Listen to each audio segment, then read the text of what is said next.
உயிருக்கு வந்து பாதையில விட்டுட்டு போற பழச்செல்லாம் எனக்கு கிடையாது. என்ன பொறுத்த வரைக்கும் இறங்கிட்டேன்னா ஜெயிக்கணும், ஜெயிச்சாகணும். நான் கபடி விளையாட ஊருக்கு போகிறேன். ஆனா இப்ப முடிவு பண்ணிக்கிறேன், நான் விளையாட வேண்டிய கிரவுண்ட் அது இல்லை, இதுதான். உற்றாத தம்பி, உற்றாத. அடுத்து வர 50 வருஷம் அப்படியே நின்று பேசும். உற்றாத. இந்த சாவ பந்தய அடிக்கிற சாவ.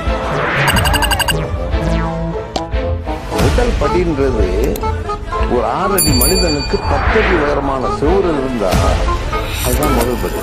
அவ்வளவு ஈஸியாக ஏற முடியாது. ஏன் இருக்காது, ஒண்ணு இருக்காது. எப்படி ஏறுவான்?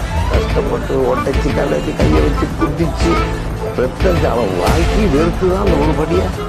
ஆனால் அந்த ஒரு படியின் உயரம் 10 அடி.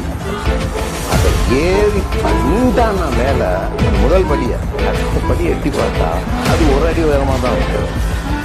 2வது அடின்றது 1 அடி உயரம் தான், சாதாரணமாக காப்பாற்றினான்.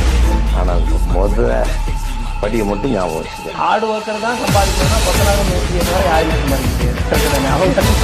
யாரும் புத்திசாலி தான் சம்பாதிக்கணும் அப்படின்னு பார்த்தோம்னா தமிழ்நாட்டில் எடுத்து பெரிய பணக்காரங்களாக இருந்தது. ஸோ அப்போ அப்படி கிடையாது இல்லை. அப்போ இதுல இருக்க ஒருத்தன் மாற்றி லைக் 2 பேர்த்தையும் கனெக்ட் பண்ற ஒருத்தன் தான் அந்த அந்த கோல் அவனுக்கு என்ன வேணுங்கிறத அவன் தேவைகளை அவன் புரிஞ்சுக்கிறான்.